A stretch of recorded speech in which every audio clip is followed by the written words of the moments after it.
నేర్చుకుంటే వెళ్ళాలి. అవి ఏంటంటే జాయింట్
దానివల్ల ఈ ప్రవాహం అంతా కూడా కృష్ణానదిలోకి వెళ్ళిపోతుంది.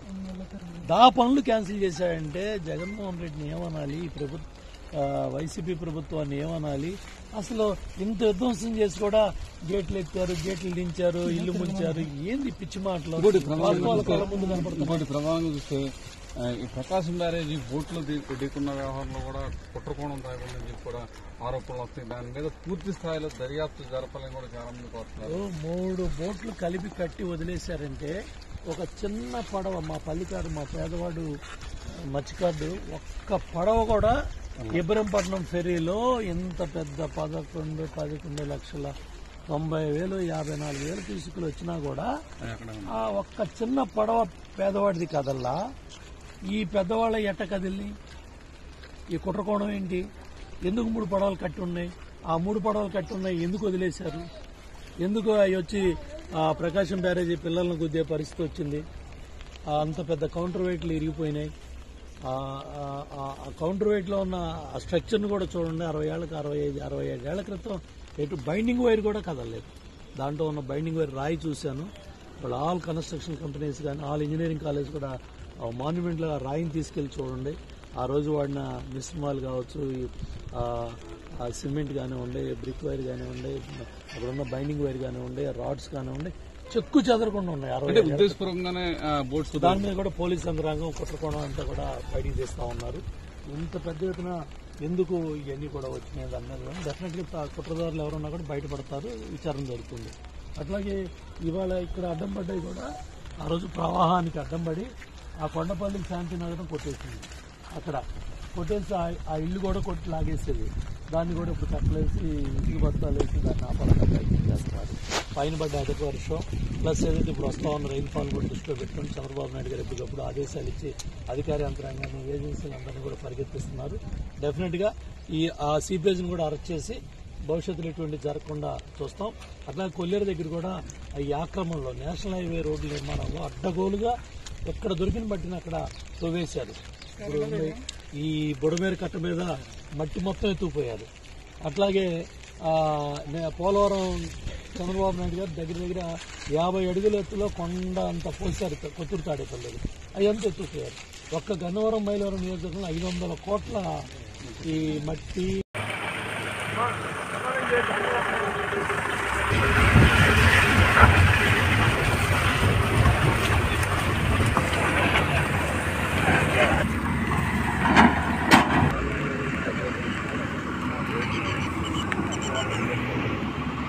Thank you.